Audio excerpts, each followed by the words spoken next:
সমস্ত প্রশংসা সমস্ত তারিফ সেই মহান রব্বুল আলামিনের জন্য, যে মহান রব্বুল আলামিন আমাদেরকে আজ এই পবিত্র জুমার দিনে জুমা নামাজের উদ্দেশ্যে জামে জিয়া মসজিদে আসা বসা তৌফিক দান করেছেন। আমরা শুকর করি আলহামদুলিল্লাহ। আজ জিলকদ মাসের 19 তারিখ, এরপরে যে মাস আসবে জিলহজ মাস, যেই মাসের মধ্যে মুসলমানদের দুটি জিনিস আল্লাহ রাব্বুল আলামিন অতিরিক্ত ফরজ রেখেছেন অন্যান্য দিন থেকে। এক হচ্ছে হজ, দ্বিতীয় হচ্ছে কুরবানি। আল্লাহ রাব্বুল আলামিন কোরআন কারীমে ইরশাদ করেন, আল হজ্জ আশহুরুম মা'লুমাত, অর্থাৎ হজের মাসগুলো জানা আছে। আল্লাহ রাব্বুল আলামিনের নিকটে হজের মাসগুলো জানা আছে, যেই মাসে হজ হবে। তো প্রত্যেক মাসে হজ হবে না, হজের মাস একটি খাস নির্ধারিত মাস আছে, যেটা আমাদের আরবি মাসের সর্বশেষ মাস হিসাবে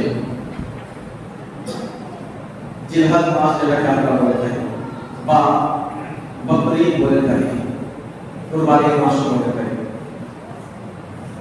এই মাসে হাজী সাহেবরা হজ করতে থাকে। হজ ইসলামের একটি স্তম্ভ রয়েছে, যেমন কালেমা, নামাজ, রোজা, হজ, যাকাত। এই প্রত্যেকটি ইসলামের একটি করে দুটি খাম্বা। এই বিষয়গুলোর উপরে কেউ যদি বিশ্বাস না করে, ঈমান না আনে, তবে ওই ব্যক্তি মুসলমান হতে পারে না। কালমা অর্থাৎ ঈমান, কালমাটা শুধু কালমা জবান থেকে পড়া, লা ইলাহা ইল্লাল্লাহ যদি পড়ে দিল মুহাম্মদ রাসূলুল্লাহ সাল্লাল্লাহু আলাইহি ওয়াসাল্লাম, সে মুসলমান হয়ে যাবে এমনটি না। অনেক বিধর্মীরা তারা যদি কালমা পড়ে দিল জবান থেকে শুরু, তারা কি মুসলমান হয়ে যাবে? অনেক হিন্দু এমনও আছে যারা কুরআনুল কারীমের একটি আয়াত না, পুরো কুরআনের তারা তরজমা লিখেছে। আপনি আলা হযরত ইমাম আহমদ আল্লাহ তরজমাকৃত যে কুরআন কানজুল ঈমান, এই বইটি যখন নিবেন, বাংলাও আছে, উর্দুতেও আছে, ইংলিশেও আছে। আপনি যখন এই কিতাবটি পড়বেন, তো এই কুরআনুল কারীমের অনেক তরজমা যেটা কেউ কেউ ভুল করেছেন, তো এই ভুল তরজমাগুলো যখন তিনি তুলে ধরলেন আগে বলা প্রথম দিকে, তার মধ্যে অনেক কয়েকটি মুসলমানদের তরজমা আছে না, তার মধ্যে কয়েকটি হিন্দুদের নাম আছে। তো তারা শুধু বলবা না, পুরো কোরআন তরজমা করেছে। যেহেতু কোরআন তরজমা যখন করেছে, তার মানে কি তারা কোরআন কারীম আগে পড়েছে, তখন না জেনেছে, তারপর তরজমা করেছে। তার মানে কি সে মুসলমান হয়ে গেল? না। মুসলমান হওয়ার জন্য ইকরারু বিল লিসানি ওয়া তাসদীকু বিল কলবি জরুরি।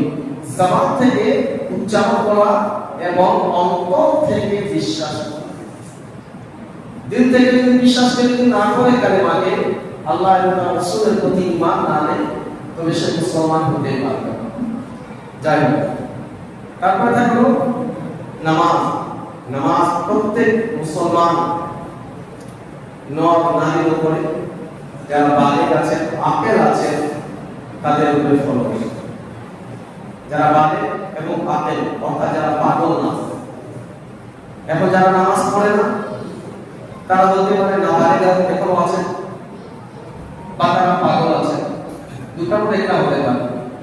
যারা নামাজ পড়ে না 5 ওয়াক্ত, দুটার মধ্যে একটা হবে। যদি মুসলমান আছে তারা, এক তো যারা মুসলমান না, তাদের উপরে নামাজ ফরজ না প্রথমত। আর যদি আমি নিজেকে মুসলমান বলে দাবি করি, তবে আমাকে নামাজ পড়তে হবে। এখন মুসলমানদের মধ্যে দুই শ্রেণীর লোক আছে যাদের উপরে নামাজ নেই। এক হচ্ছে নামাজ, তার উপরে নামাজ পড়তে হবে তাদেরকে, কিন্তু ফরজ না।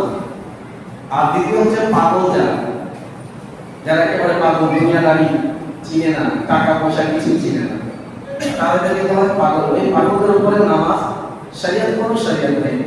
তো যারা এখন নামাজ পড়ে না, তাকে দেখতে হবে সে মুসলমান না কাফের। সে যদি বলে না আমি তো মুসলমান, নামের আগে মোহাম্মদ আছে, না ঠিক আছে মুসলমান আছে, তখন দেখতে হবে হতে পারে ওই বড় হয়ে গিয়েছে, পাগল আছে, বা এখন সে নাবালিগ আছে। কিন্তু যদি বালিগ হয়ে গেছে এবং ভালো আছে, পাগল না, তবে নামাজ কোনো অবস্থাতেই মাফ নেই।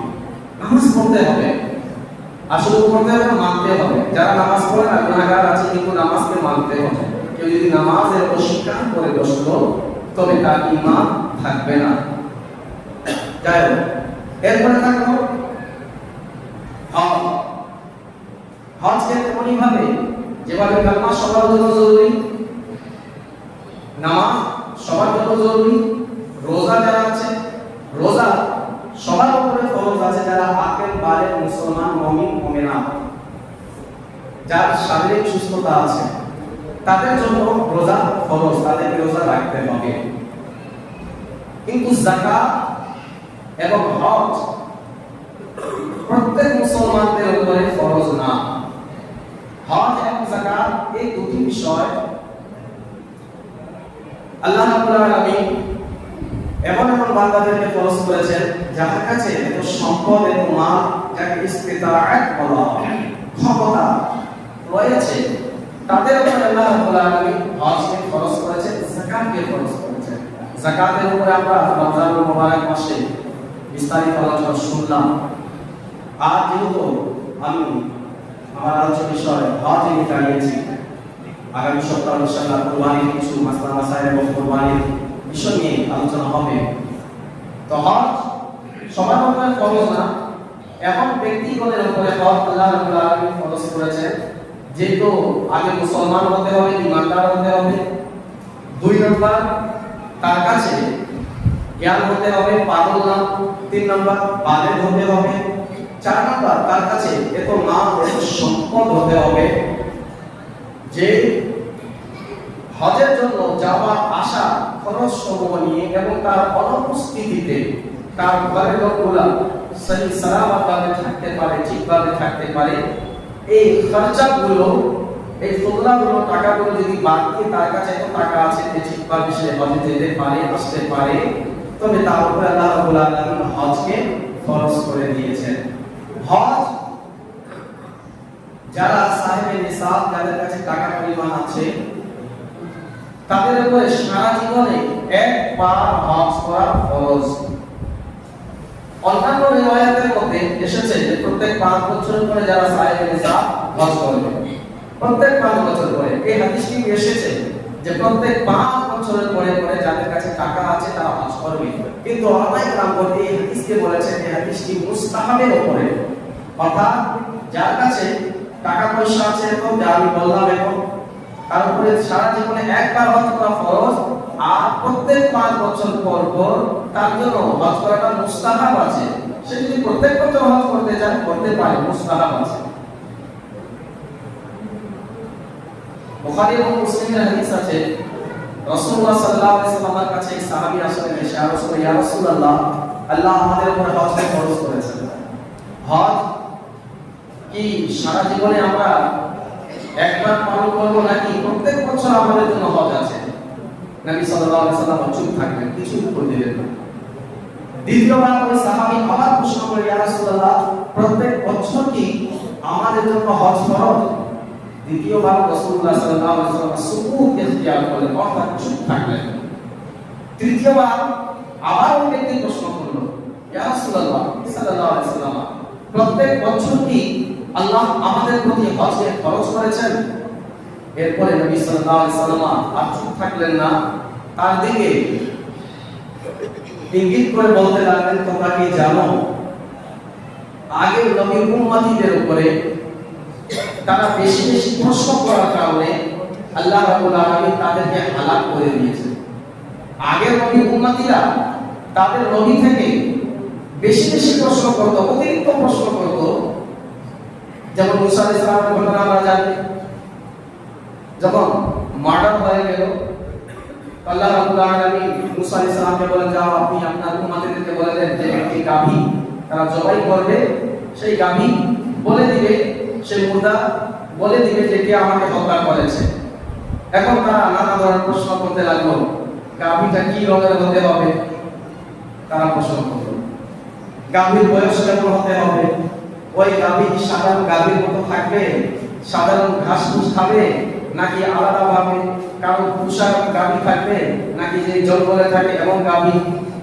এই নানা ধরনের প্রশ্ন যখন করতে লাগলো, যেভাবে যেভাবে প্রশ্ন করতে লাগলো, ওই জিনিসটি আরো কঠিন হতে লাগলো। ওলামা একরাম বলেন, যদি মুসা আলাইহিস সালামের জামানায় তারা যদি বারবার প্রশ্ন যদি না করতো, তো যে কোনো গাভী জবাই করতো, আল্লাহ রাব্বুল আলামিন তাদের সেই সমাধানটি দিয়ে দিতেন। কিন্তু বারবার প্রশ্ন করার কারণে আল্লাহ রাব্বুল আলামিন হলুদ রঙের গাভী হতে হবে, আর এমন গাভী যার পিঠের উপরে কেউ আজ পর্যন্ত বহন করেনি, আর এমন গাভী যে দুনিয়ায় নিকা মানুষের কোনোদিন চারা খায়নি, এমন গাভী যাকে কোনো মানুষ লালন পালন করেনি, সে সাধারণত প্রাকৃতিক ভাবে সে ছোট থেকে বড় হয়ে গেছে, আর তার মালিকও আছে।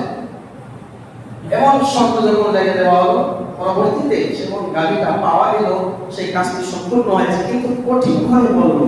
রাসূলুল্লাহ সাল্লাল্লাহু আলাইহি ওয়াসাল্লাম এই কথাই বললেন, তোমরা কি জানো আগের নবীর উম্মতিরা বেশি বেশি প্রশ্ন করার কারণে তারা হালাক হয়েছে। আজ আমরা কি করি, অনর্থক প্রশ্নগুলো কিন্তু আমাদের মাঝে কিন্তু অনেক থাকে, কাজের একটিও প্রশ্ন আমাদের কাছে থাকে না, কিন্তু এমন এমন প্রশ্ন আমরা অনেক সময় করে থাকে, তারপর আমরা বলি আজ ऐसा सवाल करेंगे ना हम का देंगे। কিছু কিছু মানুষ, এর আগে আমি বলেছিলাম, একজন ব্যক্তি আমাকে এসে বলল, আবু জাহেলের বিবির নাম কি, আবু লাহাবের বিবির স্ত্রীর নাম কি, নামটা একটু বলুন। এখন বলুন, আবু লাহাবের স্ত্রীর নাম শুনে সে কি করবে? তার নাম শুনে সে কি করবে? এটা তো কোনো ধরনের তার জ্ঞানের কোনো বৃদ্ধি না।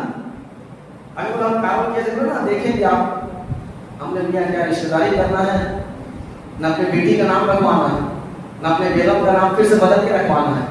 এই প্রশ্ন উত্তর আমি তাকে দিলাম, পরবর্তীতে তাকে বলে দিলাম যে তার নাম হবে জামিল। কিন্তু অনর্থক এই প্রশ্নগুলো, এই ধরনের প্রশ্ন করলে কি হবে, সময় নষ্ট হবে। হ্যাঁ, এমন প্রশ্ন করা উচিত ছিল যে হুজুর আমি নামাজ পড়ি, দেখুন তো আমার নামাজ ঠিক হচ্ছে কিনা। এই প্রশ্ন আজ পর্যন্ত 5 বছর থেকে এখানে আমি আছি, 6 বছর হয়ে যাচ্ছে, অনেক কম ব্যক্তি একটা দুটা পাওয়া গিয়েছে, হুজুর নামাজ আদায় করি, দেখুন আমার নামাজের ফরজগুলো ঠিকমতো হচ্ছে কিনা, বা আমি বলছি আমি একটা তাহিয়াত করছি, তাহিয়াতু লিল্লাহি ওয়াস সালাওয়াতু, এটা শুনুন তো আমারটা শুদ্ধ হচ্ছে কিনা, আমি নামাজের মধ্যে সূরা ফাতিহা তেলাওয়াত করছি, এটা শুনুন না।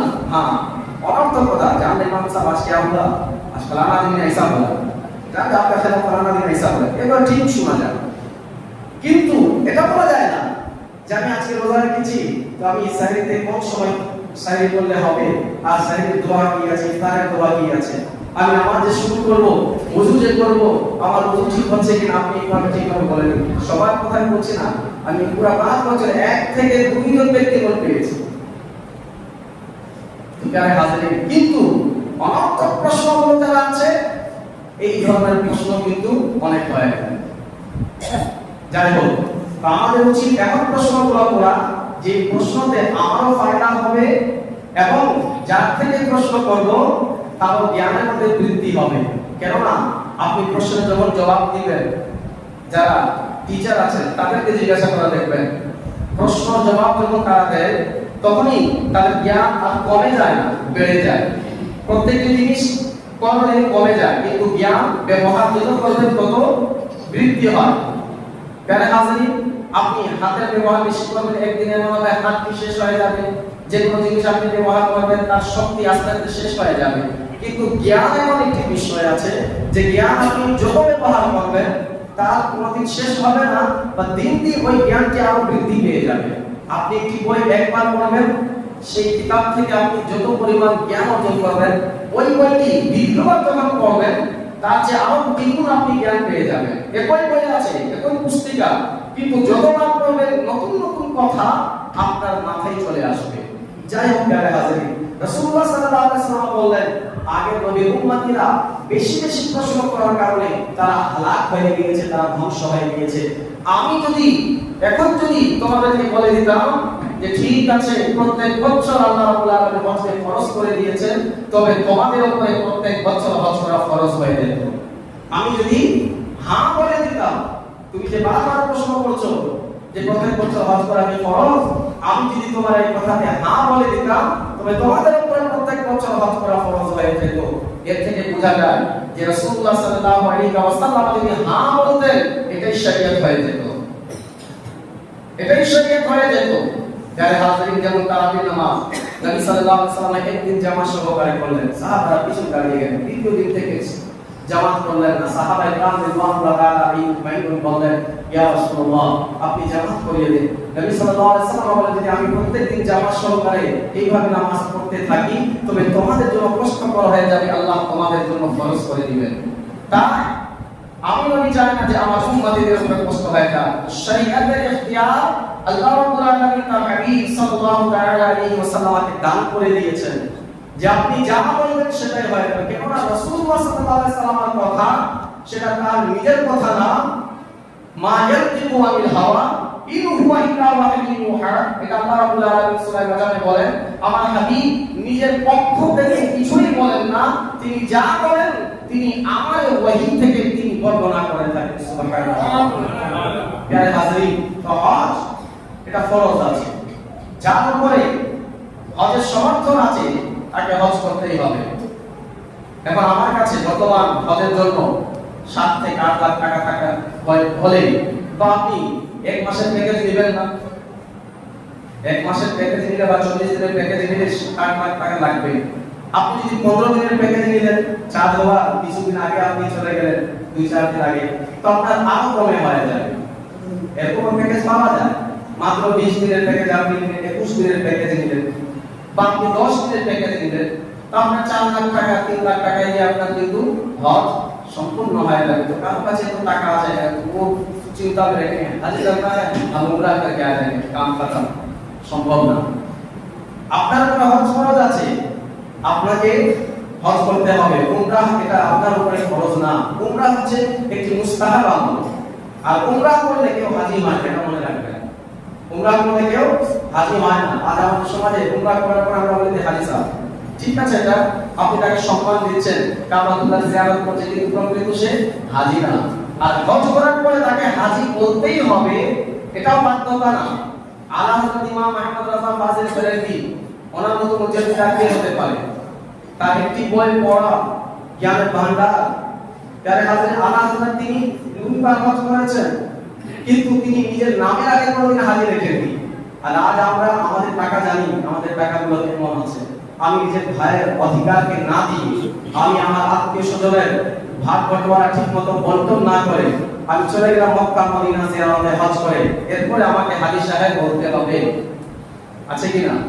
একবার হজ করলাম, আমাকে হাজী বলতে হবে। ব্যাংক থেকে সুদ নিচ্ছি, তো আমাকে সুদান বলা যাবে না? বলুন না একবার। সারা জীবনে একবার হজ করেছে, এখন আজীবন তাকে হাজী সাহেব বলতে হবে। আর এদিকে প্রত্যেক মাসে মাসে লাখ টাকায় 1000 টাকা সুদ নিচ্ছি ব্যাংক থেকে, তাকে সুদারও তো বলতে হবে, যেটা প্রত্যেক মাসে হচ্ছে। একদিনে 5 বার নামাজ ছেড়ে দিচ্ছে, তাকে তো বেনামাজিগুলো আখ্যায়িত করতে হবে, ঠিক কি না? তারা সারাদিন বসে জুয়ার আড্ডায় জুয়া খেলছে, তাকে জুয়ারি তো বলতে হবে, বলতে হবে কি না? জীবনে একবার হজ করলে তাকে হাজী বলতে হবে, না বললে নাক মুখ একটু বাঁকা হয়ে যায়, হাজী সামনে বলে আর হাজী বলতে আছে কি না? ফেসবুকের নাম চেঞ্জ হয়ে যায়, আগে অমুক নাম ছিল, এখন ফেসবুকে আসার পরে আসার পরে ফেসবুকে আগে কাজ হবে ফেসবুকে যে নাম আল হাজ অমুক অমুক অমুক, সবার কথা বলছি না।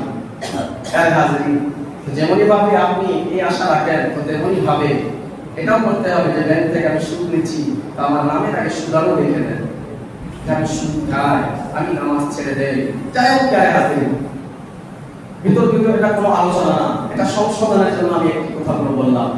নবী পাক সাল্লাল্লাহু আলাইহি ওয়াসাল্লাম বলেন যে তাকে কি করতে হবে? হজ করতে হবে, যার উপরে সাহাব ইস্তিতাআত, যার কাছে তো মাল সম্পদ আছে, এখন যাওয়া পর্যন্ত আরামভাবে সে পৌঁছতে পারে, এত টাকা আছে, তার উপর হজ করতে হবে তাকে। আর যদি কোন ব্যক্তি হজ না করে, টাকা আছে, এরপরে যদি হজ করলো না, রাসূলুল্লাহ সাল্লাল্লাহু আলাইহি ওয়াসাল্লাম তার জন্য একটি ওয়াঈদ, একটি সাজা বলে দিলেন। সেটা কি বললেন?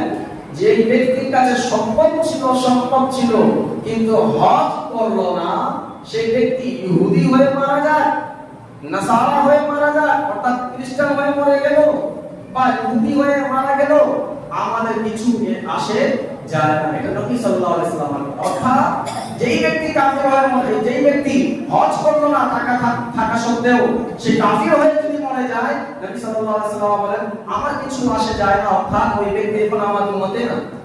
তাই প্যারে কাছে কত বড় কথা, হজ টাকা থাকার পরে যদি হজ না করে, তবে ওই ব্যক্তিকে রাসূলুল্লাহ সাল্লাল্লাহু আলাইহি ওয়াসাল্লাম বলেন আমার সঙ্গে তার কোনো সম্পর্ক না। সে এখন ইহুদি হয়ে মারা যায়, নাসারা হয়ে মারা যায়, আমার সঙ্গে তার কোনো সম্পর্ক না। নবী সাল্লাল্লাহু আলাইহি ওয়াসাল্লাম যাকে সম্পর্ক বিচ্ছিন্ন করে দিবেন, কিয়ামতের ময়দানে কোন বাপ আছে তাকে জান্নাতে নিয়ে যাবে? আছে কেউ? না।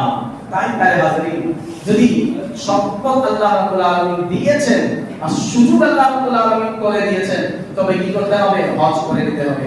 আরেকটি হজ আছে, যে হজের মধ্যে রাসূলুল্লাহ সাল্লাল্লাহু আলাইহি ওয়াসাল্লাম বলেছেন, ওলামায়ে কেরাম বলেন যে তিন ব্যক্তি হজের সওয়াব পেয়ে যায়।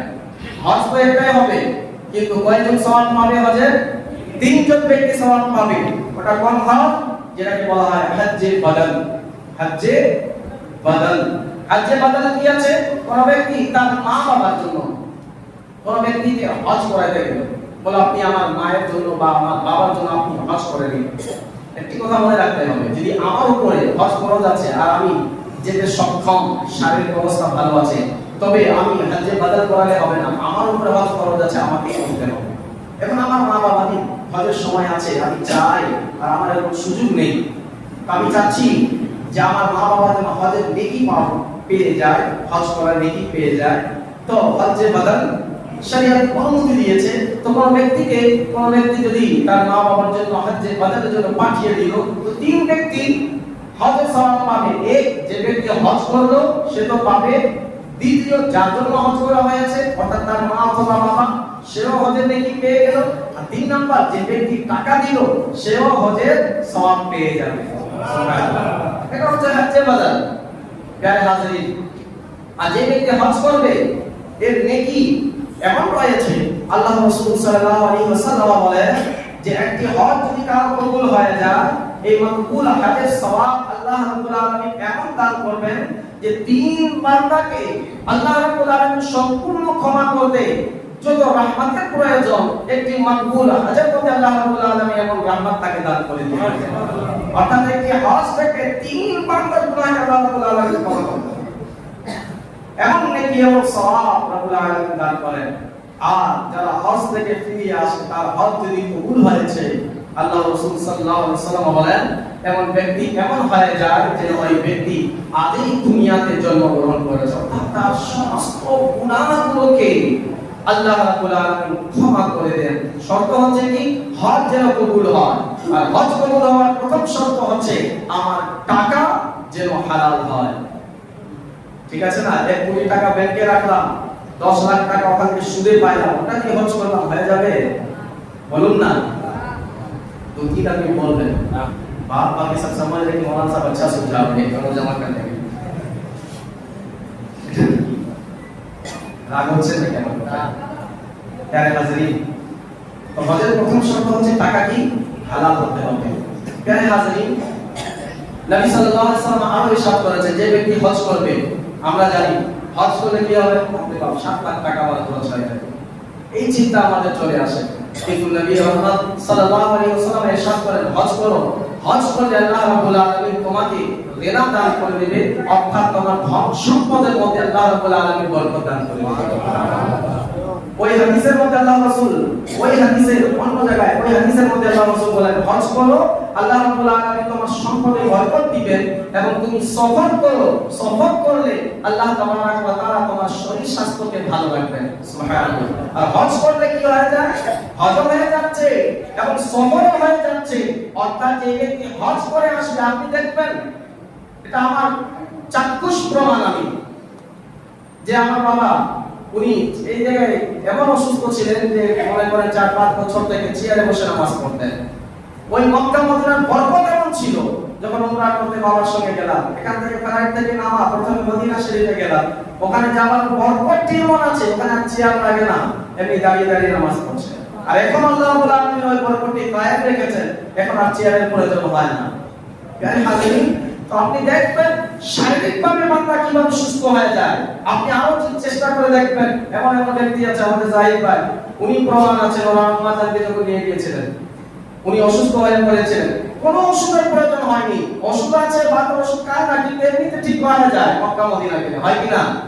কেন? আল্লাহ রাসূল সাল্লাল্লাহু আলাইহি ওয়াসাল্লাম বলে যে তুমি সফর করো, সফর করলে আল্লাহ রাব্বুল আলামিন তোমার শারীরিক সুস্থতা দান করে দিবেন। আর হজ করো, আল্লাহ রাব্বুল আলামিন তোমার সম্পদের মধ্যে বরকত দান করে দিবেন। এখন এর মানে না যে বাস পয়সা है तो सिर्फ মক্কা মদিনা চলে যায়, হজ করতে চলে যায়। অবশ্যই যাবেন। আর যদি টাকা আছে তো একবার হজ ফরজ, আর বারবার যাওয়াটা মুস্তাহাব আছে। কিন্তু এটা খেয়াল রাখতে হবে, আমার এলাকার মধ্যে, আমার প্রতিবেশীদের মধ্যে যদি কোনো গরীব ব্যক্তি আছে তার খেয়াল অবশ্যই রাখতে হবে। আমি হজ করে চলে আসলাম, আর এদিকে আমার এলাকাতে আমার প্রতিবেশীর মধ্য থেকে কোনো ব্যক্তি যদি গরীব আছে, সে না খেয়ে মরছে, বা তার কিছু প্রবলেম আছে, শারীরিকভাবে অসুস্থ আছে, তার খিদমত যদি আমি না করি আর হজে চলে যায়, তো প্যারে হাজিরিন হজ তো হবে, কিন্তু আল্লাহ রাব্বুল আলামিন কত রাজি হবে না। আগে আপনাকে আপনার প্রতিবেশীকে দেখতে হবে। হযরত রবি বিন সালমান অনেক বড় দিনের একজন আল্লাহর ওলি আছেন, তিনি হজ করার ইরাদা করলেন। ওই সময় তো হজ এমন ছিল না, মানুষ পায়ে হেঁটে কাফলা বেঁধে 40 জন, 50 জন, 100 জন এভাবে কাফলা ধরে তিনারা 3 মাস 4 মাস, যার বাসা যত দূর মক্কা থেকে, তিনারা অতই আগে বের হতেন হজের জন্য। হযরত রবি বিন সালমান বলেন যে আমি হজের উদ্দেশ্যে বের গেলাম, এবং ইহরামের কাপড় টুপড়, হজের যে মানাসিক আছে যেখান থেকে ইহরাম বেঁধে নিতে হবে, তার আগেই যে বাজারগুলো থাকবে ওই জায়গা থেকে আমরা সেই ইহরামের কাপড় টুপড় খরিদ করতাম, বা কেউ আগে থেকে এইভাবে প্রস্তুতি হয়। যাই হোক প্যারে হাজিরিন, তো হযরত রবি বিন সালমান বলেন আমার বন্ধু বান্ধবরা সবাই যখন এক জায়গায় আমরা থামলাম, ওই বাজারে গেলাম যে ইহরামের কিছু কাপড় খরিদ করে নেব। এই যে বাজারে সুলভ মূল্যে সব জিনিসগুলো পাওয়া যায়। হঠাৎ করে আমার নজর পড়ে গেল এক মহিলা, সে বোরকা পরে আছে, সে একটি আবর্জনা ময়লাযুক্ত জায়গাতে গেল, সে জায়গায় একটি পশু মারা ছিল, সেই পশু থেকে চামড়াগুলো ছিঁড়ে ছিঁড়ে তার মাংসগুলো বের করে দিচ্ছে। আমি দেখে অবাক হয়ে গেলাম যে মৃত প্রাণী খাওয়া হারাম ইসলামের মধ্যে। সেই প্রাণী মারা গিয়েছে বিনা জবাই করে, সেটা খাওয়া কি জোরে বলুন না? আচ্ছা, একটি প্রাণী আছে যেটা মরা খাওয়া হালাল। হ্যাঁ, মাশাআল্লাহ, ऐसे तो पॉइंट है। मांस मरा खावा की और अगर मरा नहीं तो मार के खाना होगा, सीधा खा सकोगे, मार के खाना होगा, फटाफट के ज़बह भी नहीं करना है। ज़बह करते हैं ना मछली को मार के खाना पड़ता है। चाहे हम क्या हो অন্যান্য প্রাণীকে জবাই করতে হয়, মাছকে কেন জবাই করতে হয় না? এটা জানা আছে কি? বলতে পারলে कोशिश कीजिए, इनाम देंगे इंशाल्लाह। मांस क्यों जबा है?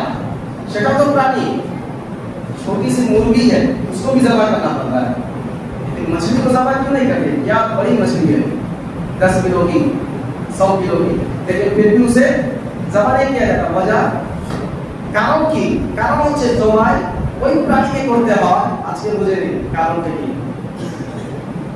যার শরীরের ভিতরে রক্ত প্রবাহিত আছে, চলাচল রক্ত আছে, সেই প্রাণীগুলোকে জবাই করে আল্লাহর নামে জবাই করে খেতে হবে। আর যেই প্রাণীতে রক্ত প্রবাহিত নেই, চলাচল রক্ত নেই, সেই প্রাণী জবাই করে খাওয়া যাবে না, এমনিতে খেয়ে নেওয়া হালাল আছে। যেমন মাছ, आप बोल रहे हैं मछली में तो खून निकलता है, पूरा लाल लाल हो जाता है, तो रक्त ना, रक्त ওটা রক্ত না, মাছের শুধু লাল পানি। রক্ত যদি থাকে তো রক্তের একটা স্বভাব আছে, আপনি রক্ত 1-2 মিনিট রাখবেন দেখবেন জমে যাবে। রক্ত কি হয়ে যায়? জমে যায়। अगर यकीन नहीं होता तो दही दबा करके देख लीजिएगा, आई गाल को बाकी রক্ত কি হয় যায় কিছুক্ষণের মধ্যে জমাট হয়ে যায়।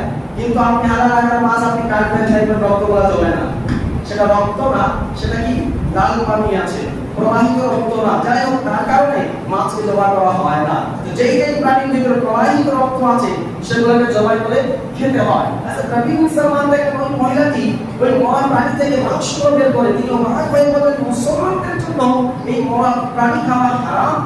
হতে পারে এই মহিলাটি কাউকে ধোকা দিবে, এই মরা প্রাণীগুলো নিয়ে কারো কাছে বিক্রি করে দিবে।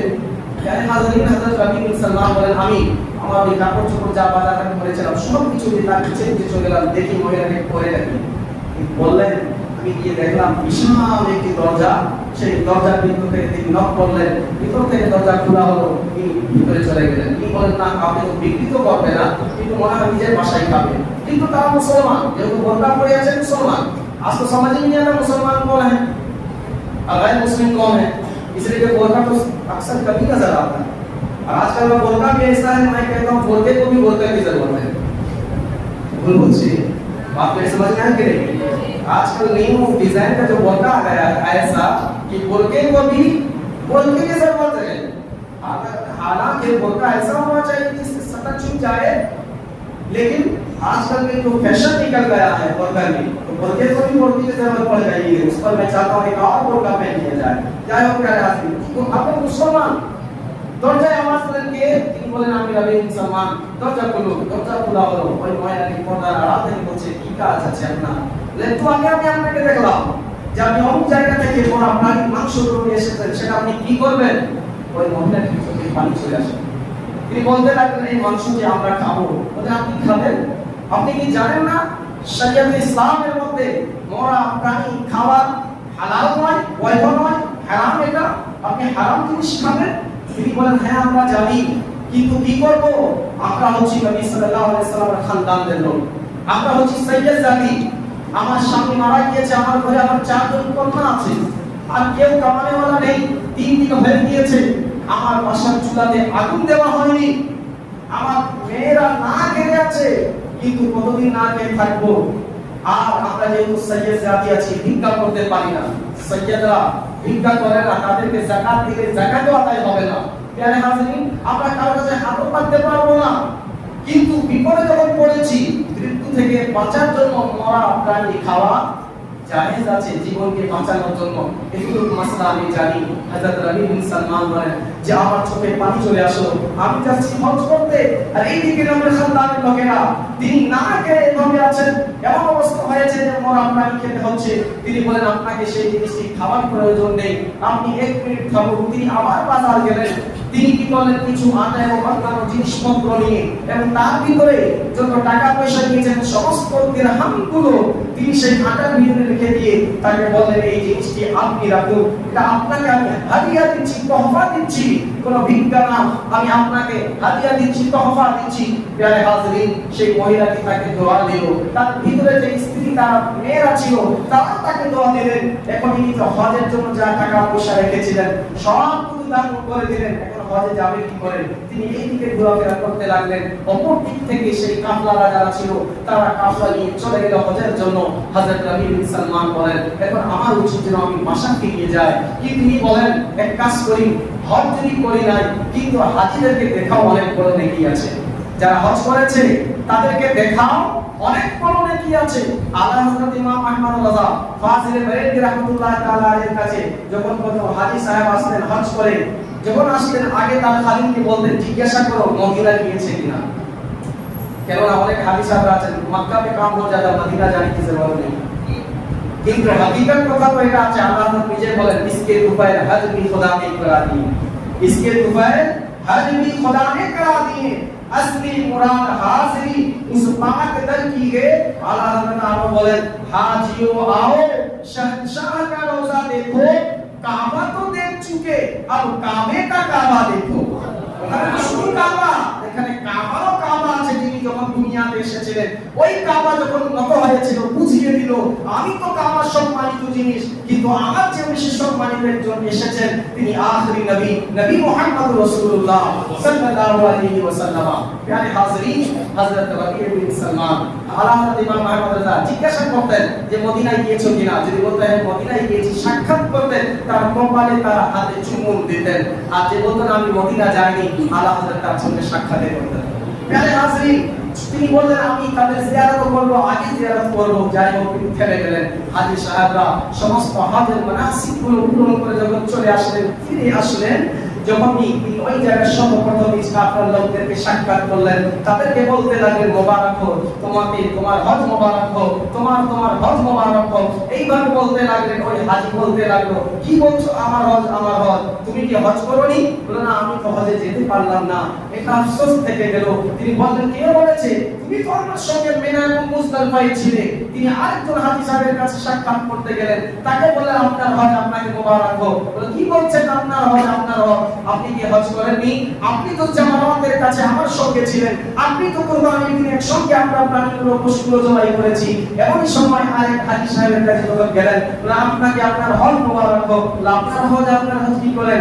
যখন আমি নবী সাল্লাল্লাহু আলাইহি ওয়াসাল্লামের রওজা মোবারক জিয়ারতে গিয়েছিলাম, আপনি একটি আমানত আমাকে দিয়েছেন, এই থলি আপনি আমাকে রাখতে দিয়েছিলেন, এই নামটার আমানত। আর আপনার বলিয়েন না, আপনি প্রত্যেক সময় আমার পাশে ছিলেন, যে এই জায়গায় আমি গিয়েছিলাম ওই জায়গায় আপনাকে পেয়েছি, এটা আপনার আমানত নিয়ে নিন। তিনি অবাক হয়ে গেলেন, আমি তো জানি আমানত কিভাবে। তিনি যখন খুঁজে দেখলেন যত দিরহাম ওই মহিলাদের জন্য তিনি খরচ করেছিলেন, তার দ্বিগুণ দিরহাম ওই থলির ভিতরে ছিল। সুবহানাল্লাহ। ঘুমিয়ে পড়লেন। রাসূলুল্লাহ সাল্লাল্লাহু আলাইহি ওয়াসাল্লাম স্বপ্নে জিয়ারত দিলেন। ওই হাজী সাহাবরা উপর থেকে রাসূলুল্লাহ রওজা দেখে এসেছে, কিন্তু উনি হজ না করে রাসূলুল্লাহ চেহারা মোবারক দেখে নিল। রাসূল পাক সাল্লাল্লাহু আলাইহি ওয়াসাল্লাম বলতে লাগলেন, হে নবী, আর কত প্রমাণ তুমি নিবে? আর কেমন করে তুমি বলবে তোমার হজ হয়নি? তুমি যখন আমার আওলাদকে সাহায্য করে দিয়েছো, আল্লাহ রাব্বুল আলামিন তোমার সূরাতে, তোমার শক্লে একজন ফেরেশতাকে কায়েম করে দিলেন। তুমি যাওনি, কিন্তু কিয়ামত পর্যন্ত প্রত্যেক বছর তোমার নামে ওই ফেরেশতা হজ করতে থাকবে।